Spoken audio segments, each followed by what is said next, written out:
الرحمن الرحيم الحمد لله رب العالمين والصلاة والسلام على أشرف الأنبياء والمرسلين نبينا محمد وعلى آله وصحبه أجمعين وبعد inshallah, just to finish that last section we were going over in terms of the deception of the dunya and how some of the Sahaba were scared to meet Allah subhanahu wa ta'ala and scared of the judgment day, and how they were like the most pious of people, yet they had this fear, and how that should make us feel basically when we see how close they were to Allah subhanahu wa ta'ala, yet they feared, and how we should feel if that was the case. So we mentioned the story of Abu Bakr and Umar radiallahu anhum, who were two of the best companions, and how scared they were of going to Judgment Day. And the other one is on Ali ibn Abi Talib radiallahu anhum, and how he used to cry and be very fearful. وَكَانْ يَشْتَدَّ خَوْفُهُ مِنْ أَثْنَيْنِ طُولُ الْأَمَلِ وَاتِّبَاعُ الْهَوَى. And his fear used to be the greatest of two things, which is having like long-term aspirations, thinking that you're going to live forever and you can get away with everything, and اتباع الهوى, or following the lower desires. قال فأما طول الأمل فينسى الآخرة وأما اتباع الهوى فيصد عن الحق. He said, as for the طول الأمل, or having like long-term aspirations and a goal, that makes somebody sometimes forget about the akhirah, the next life. Like when you keep planning and planning and planning all according to the dunya, sometimes that would cause you to forget about the akhirah. And he says, as for following the lower desires, that prevents one from following the truth. ألا وإن الدنيا قد ولت مدبرة والآخرة مقبلة ولكل واحدة بنون. Verily the dunya has turned its back upon you, it's running away from you, and the akhirah is coming, the next life is coming. And for each one of these, they have their children. فَكُونُوا مِنْ أَبْنَاءِ الْآخِرَةِ وَلَا تَكُونُوا مِنْ أَبْنَاءِ الدُّنْيَا. So be of the children of the akhirah, and don't be from the children of the dunya. فَإِنَّ الْيَوْمِ عَمَلٌ وَلَا حِسَابٌ وَغَدًا حِسَابٌ وَلَا عَمَلٌ. For verily today is actions with no account, and tomorrow is an account without actions. This is the chapter for, it might not, you have the English translation or the Arabic? It's Khawf al-Sahaba min Allah, right after the being fooled by the dunya. وكان عبد الله بن عباس أسفل عينيه مثل الشراك البالي من الدموع. So Ibn Abbas radiallahu anhu, one of the great companions of the Prophet sallallahu alaihi wasallam, the young one, who was called the Turjiman al-Quran, the one who was like the explainer of the Quran, he used to have like two lines going down his eyes, black lines, from so much tears that he used to cry. وقال ابن أبي مليكة رحمه الله أدركت 30 من أصحاب النبي صلى الله عليه وسلم كلهم يخاف النفاق على نفسه ما منهم أحد يقول إنه على إيمان جبريل وميكائيل. He said, I met 30 of the companions of the Prophet صلى الله عليه وسلم. All of them fear upon themselves a nifaq, hypocrisy. And there's not one of them except that he says, that ever said that he is on the iman, the level of Mikael and Jibreel. Like we mentioned before, some of the sects that deviated in a sense, they used to say that iman is one. So you're either a mu'min or non-mu'min. And if you're a mu'min, everybody's iman is the same. Like Abu Bakr and Umar, and they're saying here the angels, Jibreel and Mikael, your iman is just like theirs. Even if you're like drinking wine and committing fornication and doing all the bad stuff. And we said that was incorrect. The Sahaba radiallahu anhum were the best generation. He's saying here that they feared nifaq upon themselves, and not one of them said that they have the iman like Jibreel and Mikael. You find many people that you try to tell them to offer salat or do a good deed, and they're like, al-iman fil qalb, I'm mu'min, I'm a believer, like I don't have to do all this stuff. No, that's not correct. If you have iman in your heart, then you will do some action to please Allah subhanahu wa ta'ala, right? You're just saying that, it means like you're faking it basically. If you truly had iman, you would believe in Allah and do the actions that's required of you. وذكر عن الحسن رحمه الله ما خافه إلا مؤمن ولا آمنه إلا منافق. That Hassan radiallahu anhu, he says, no one is scared of it except a true believer, and no one is like thinks he's safe from it except a hypocrite. So a true believer, like he's always questioning himself, he's always questioning his intentions, he's always like saying like, my deed's going to be accepted from Allah subhanahu wa ta'ala. He's scared that he has hypocrisy because we love Allah subhanahu wa ta'ala so much, yet why do we sin? Why do we fall in sin? It's like we feel like we're hypocrites sometimes, right? So we're scared, and that's a good thing to be. But the munafiq, he does everything under the sun and he doesn't really care, right? That's why the narrations they say, من خاف الله في الدنيا آمنه يوم القيامة ومن أمن في الدنيا أو آمنه في الدنيا خاوفه يوم القيامة. The one who fears Allah subhanahu wa ta'ala in this dunya, Allah will make him at ease and peace on the day of judgment. But the one who basically is like not caring in this dunya, he will be scared on the day of judgment. وكان عمر بن الخطاب رضي الله عنه يقول لحذيفة أنشدك الله هل سماني لك رسول الله صلى الله عليه وسلم يعني في المنافقين فيقول لا ولا أزكي بعدك أحدا. So Umar radiallahu anhu, the Khalifa at that time, one of the best of the Sahaba, the second companion of the Prophet sallallahu alaihi wasallam, he would ask Hudayfa radiallahu anhu, who was the keeper of the secrets of the Prophet sallallahu alaihi wasallam, did the Prophet name me amongst the hypocrites? Like I ask you by Allah, did the Prophet sallallahu alaihi wasallam name me amongst the hypocrites? And he said no. And basically I'm not going to tell other people after you. But imagine Umar radiallahu anhu and all the good he did for the ummah. He was the Khalifa at that time, and he only had like 1 or 2 pairs of clothing, and he lived in a small house, right? And he would walk the streets at night trying to see that his people were okay. And he would pray after that, the long prayers. Right?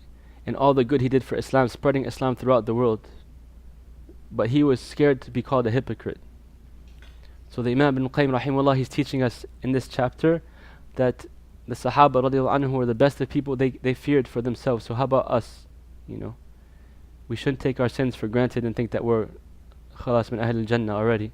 It's like we said last time, Sidatullahi ghaliya, ala inna Sidatullahi hiya al-jannah, that the product of Allah subhanahu wa ta'ala is very expensive. It's Jannah. So it takes work and it takes actions. Then the Imam rahimahullah, he transitions to the ill effect of sins. So he says, فلنرجع إلى ما كنا فيه من ذكر دواء الداء الذي إن استمر أفسد دنيا العبد وآخرته. So now we return to the main point of the book, which is the mentioning the cure for the sickness that would, if a person continues upon it, destroy his dunya and his akhirah. فمما ينبغي أن يعلم أن الذنوب والمعاصي تضر ولا بد أن ضررها في القلب كضرر السموم في الأبدان. He says that one should know that the sins and the disobedience hurt or are harmful, and they hurt the person's heart as poison hurts the body. كضرر السموم في الأبدان على الاختلاف درجاتها في الضرر, according to the different levels of effectiveness of that poison. So if the worse the sin is, the more evil the effect will be upon the heart. Just as the stronger the poison is, the more harmful it will be to the body. وهل في الدنيا والآخرة شر وداء إلا سببه الذنوب والمعاصي. And he said, is there anything in this world that the evil or the sickness comes from except from the sins and disobedience to Allah subhanahu wa ta'ala? So there's no greater effects or ill effect upon a person in his spiritual life, and even as the scholars, and we're going to talk about a little bit today, say his physical life sometimes too, than the sins. And the level of the haram upon the effect of the haram upon the spiritual heart and even upon a person's dunya sometimes is in accordance to the level of that sin. So basically the stronger or the higher the sin, the more evil effect it will have on the person. That's why when the shaitan comes to somebody to whisper to do evil, like you try to cut it from its base, right? Because that's how he gets to the mu'mineen. He'll start with the whisper and try to get it into your mind. And from there to thinking about it, it can get into your heart. And from there, it can go into the action, right? So when the shaitan, he comes to witness, you remember, he tells you the sweetness of the sin and that pleasure that it came with, and oh, it's just you could do it one time and don't worry about it, you're good. That's when you want to cut it off. And remember, no, this sin can cause ill and harm, and it, yeah, I might have had some pleasure doing that, but right after, how did I feel afterwards? If you're a true mu'min, you feel bad. The more you cut it off from the beginning, the easier it becomes to leave that sin, and you become stronger in your iman, and then you start thinking of how Allah subhanahu wa ta'ala looks upon that sin, and you start hating that sin as well, right? It's a transformation, and it takes time, and it takes practice, and it takes effort, but the more you're sincere to Allah subhanahu wa ta'ala, the easier it becomes. So any type of sin, you want to realize the way to prevent it is thinking about its consequences and the ill effects it has upon your heart, and the ill effects it could have upon your physical well-being also in the world.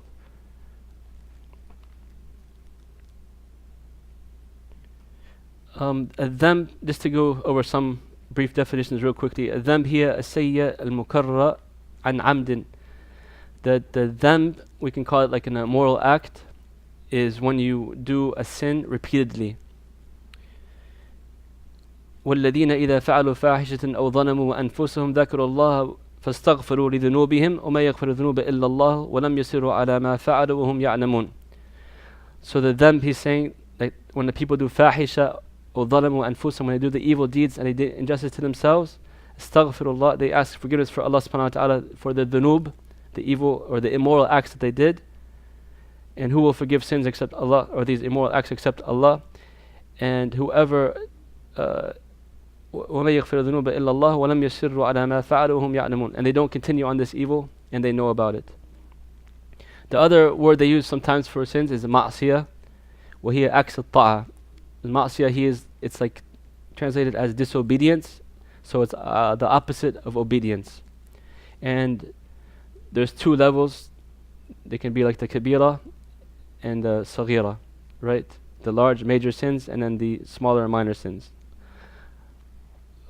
This results mostly out of not being able to withstand the temptations of the shaitan or your lower desires, right? And it means that you're lacking in sabr. Before we talked about having sabr and basira were the two main ways to get through the dunya and to avoid the sins. So lacking these leads to falling into the sins. Sayya is something that we can call also translated as sins or bad deeds or evil deeds. It's something ما يسوءكم أو ما يسوء الإنسان في دنياه أو آخرته, something that causes disappointment or harm in this person's life, this life or the next life. And the ayat is when تصيبكم سيئة يفرحوا بها. When some harm or ill effect comes to you or to the Prophet ﷺ and the companions, the munafiqeen get happy with it. Sayya, so it's harmful things. And there's also khatiyah, which means comes from khata'a or mistake.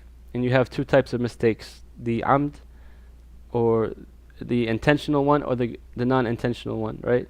So the non-intentional mistake, رَبَّنَا لَا تُؤَاخِذْنَا إِن نَسِينَا أَوْ أَخْطَأْنَا. Oh Allah, don't take us to account for that which we forgot or we made a mistake in. So if you make a mistake, you don't know better, Allah subhanahu wa ta'ala, He automatically forgives that one. But if you know something is wrong and you do it, that's when you get accounted for, right? Like Ibn Qayyim says in one of his poetry, إن كنت تدري فتلك مصيبة إذا كنت لا تدري فتلك مصيبة وإذا كنت تدري فالمصيبة أعظم. That if you didn't know, it's considered like a catastrophe. Not being ignorant is considered a catastrophe. But if you knew and you did it, المصيبة أعظم, the catastrophe is even greater. So when you know something is haram and you still do it, that's an even greater sin, right? And in reality, a side point, when anybody that does sin, they do it out of jahl too. And if you go back in the tafsirs and read about those ayat, you'll understand. It means like even if for example, something 100% is haram, but you do it, it means you're ignorant. Because you're ignorant of Allah subhanahu wa ta'ala's attributes and you're ignorant of the consequences of the sin, right? Because if you really knew that was haram and that Allah subhanahu wa ta'ala is as-sami' al-basir, He's the all-seeing, the all-hearing, He knows what you're doing, He's watching you when you're doing that sin, right? Would you really do it?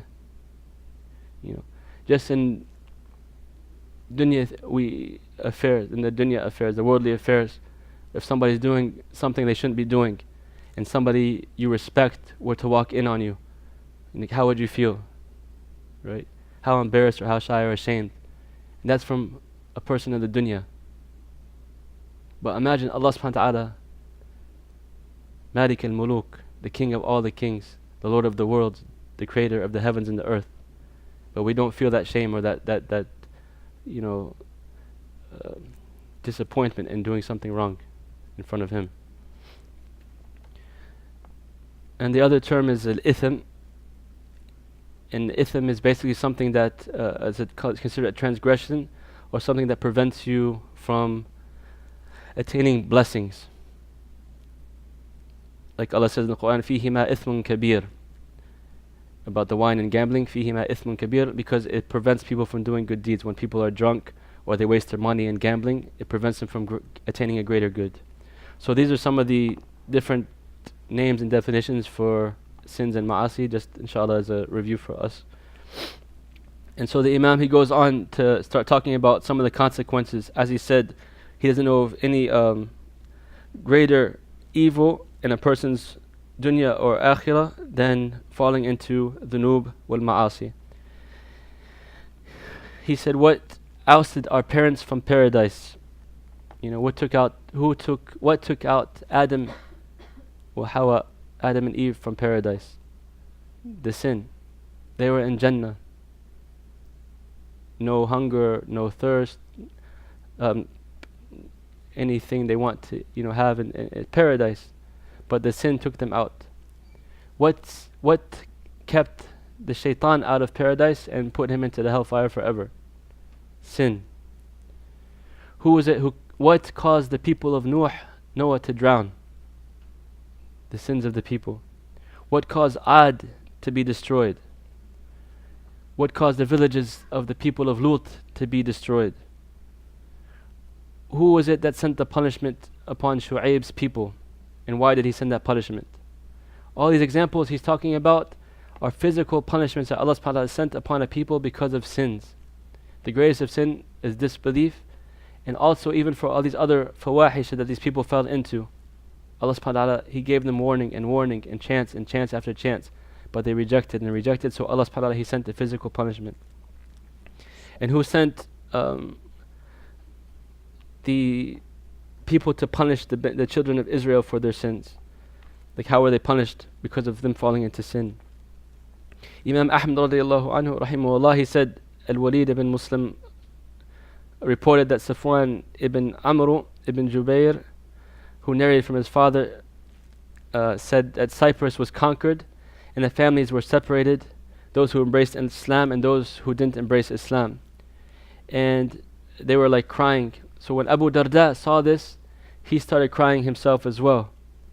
So the Sahaba, they asked him, like, why are you crying when we were victorious over Cyprus, like over Persia? We won, we conquered the battle, why are you crying? And he said, woe to you, O Jubair, how worthless are people in the sight of Allah after they rejected His command.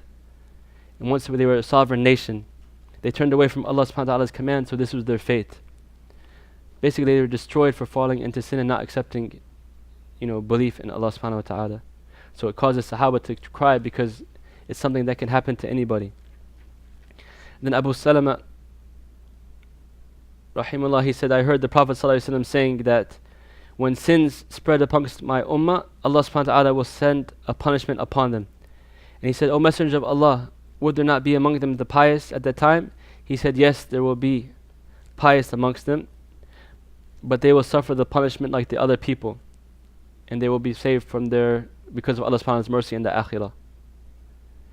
Al-Hasan al-Basri rahimahullah reported upon Hasan ibn Ali radiallahu anhu reported that the Prophet sallallahu alaihi wasallam said, this ummah will stay under the protection of Allah as long as its scholars do not support its leaders, and its pious people do not vindicate the conditions of the wrongdoers, and its righteous people do not disregard its evil people. So basically, like, scholars not supporting the leaders in the sense that they don't support oppressive leaders or injustice. Like they're not like a blank stamp for oppressive people. Like the true scholars, like the Prophet ﷺ said that the highest form of jihad is kalimatul haqq and the sultan jahir. That's speaking the truth to an unjust leader. That's one of the highest forms of jihad, right? So when the scholars become servants of the leaders as opposed to servants to Allah subhanahu wa ta'ala, the Prophet ﷺ said that's when you will lose the protection of Allah subhanahu wa ta'ala. And he said when the pious people don't vindicate the condition of the wrongdoers, like the pious people don't make excuses for the wrongdoers. As time goes by, subhanAllah, every generation after the Sahaba, you'll find more and more fatwas that are like making it so-called easier and easier.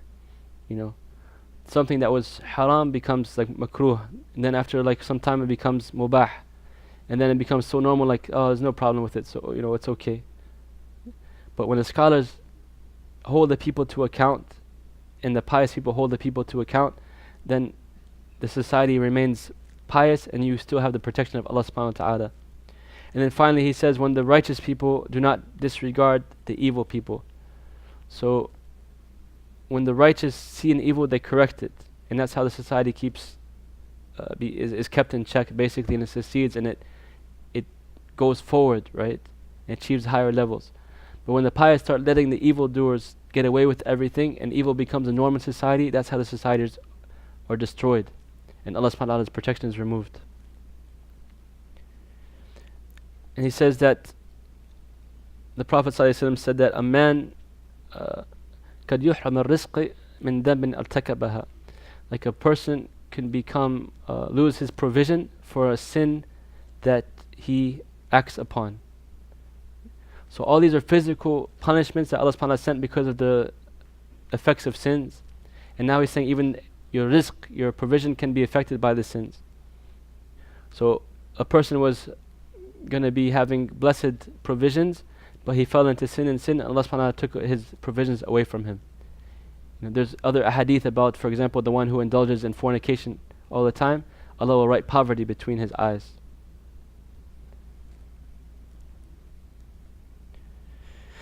And the Prophet ﷺ, he said that the people would soon come together to attack you as the animal or birds come to gather upon a dish.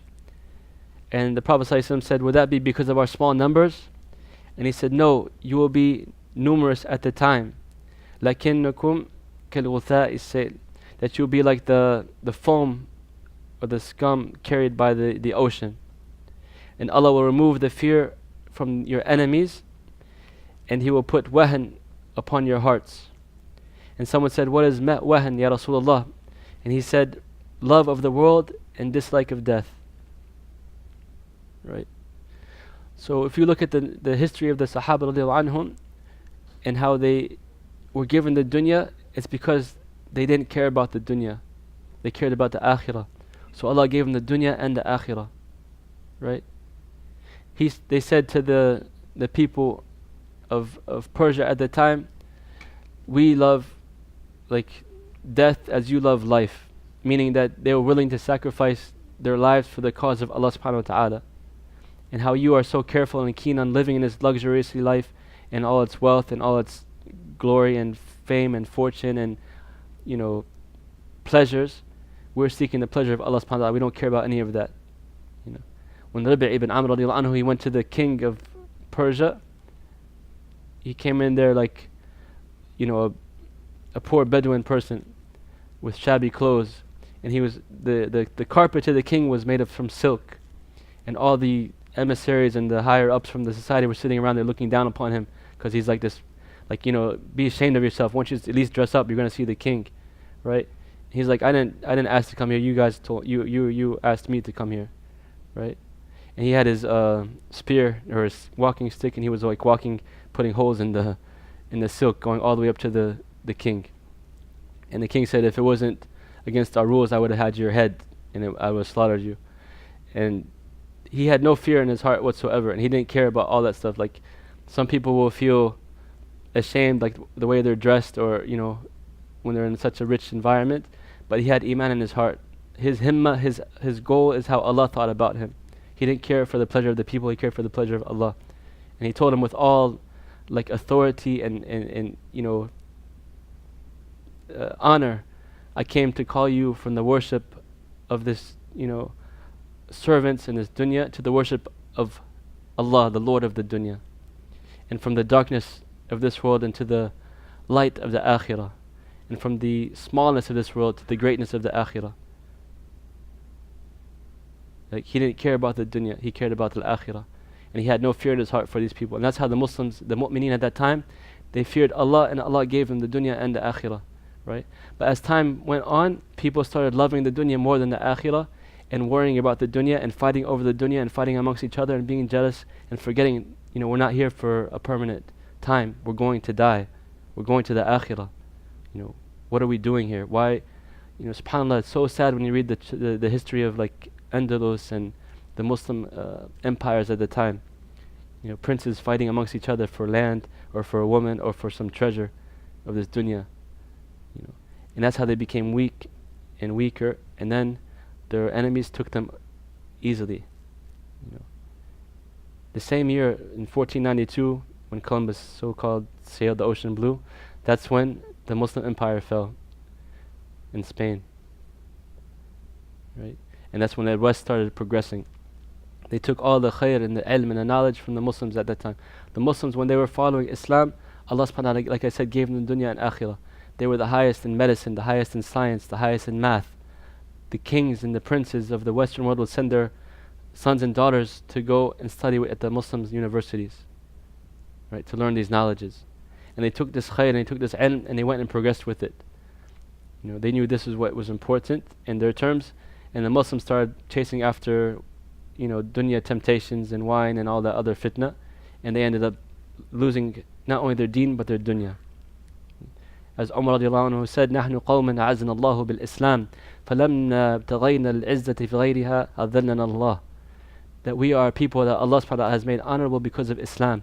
And when we sought this honor in other than Islam, Allah disgraced us, or Allah will disgrace us. Right? This is when he walked into Jerusalem on the donkey, right? And the Sahaba told him, you're the Amir al-Mu'mineen, you're the Khalifa. Why don't you get on a nice horse at least when you're coming into Jerusalem? And he said, by Allah, I'm not going to change my ways for these people.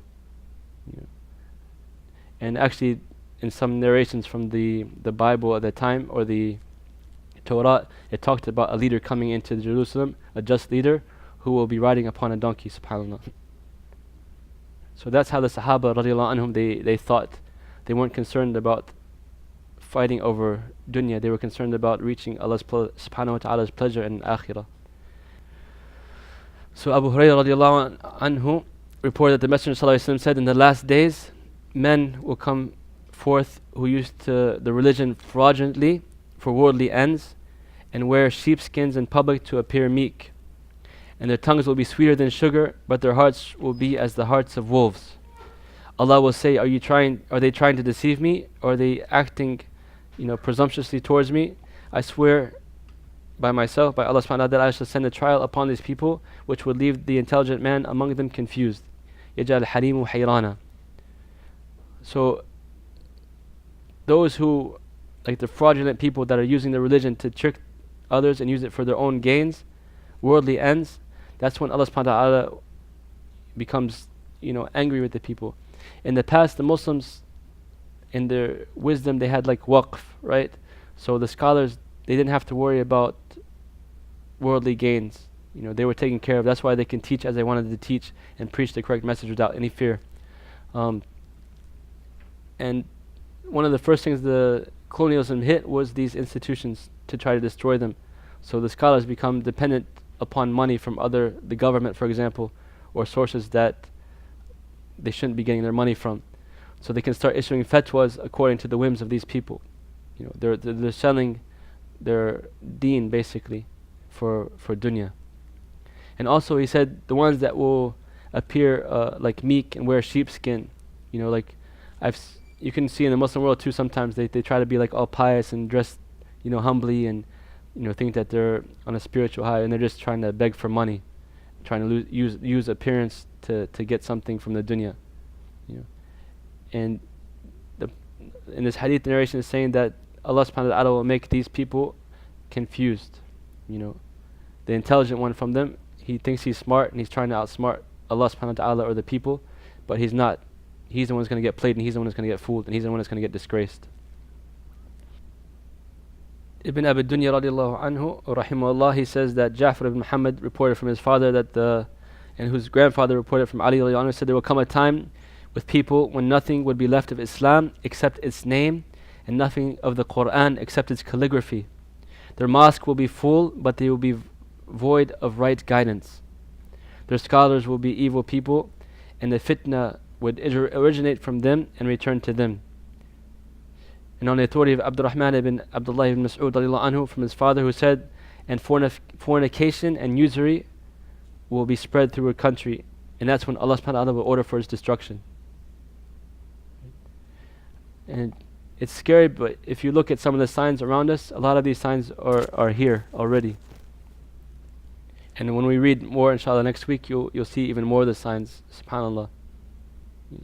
So it's very important to, it's a warning for us to be careful from these sins and not indulge in and try our best to isolate ourselves from it as much as possible. Because the more you get accustomed to it or influenced by it, the easier it becomes on your heart. And you might fall when Allah protects us from it, the warning from the previous narrations. Whereas we'll be destroyed because of that. When the righteous start taking the evil for granted, basically, like it's not a big deal anymore. And that's one of the dangers of being desensitized. We see the sin as less and less an evil thing. We're cool with having a person in front of us doing something completely haram and not even being moved by it or not being upset by it. Right? So we have to be careful, inshallah. So the brother's reminding us to make dua for the people in Palestine and the West Bank, Jazakallah khair, and give us a history lesson. Don't forget the Rohingya people. What's that? And the Rohingyas people in Burma, and mashallah, Jazakallah khair. May Allah help all the Muslims around the world. SubhanAllah, we're in the time that's Allah musta'an.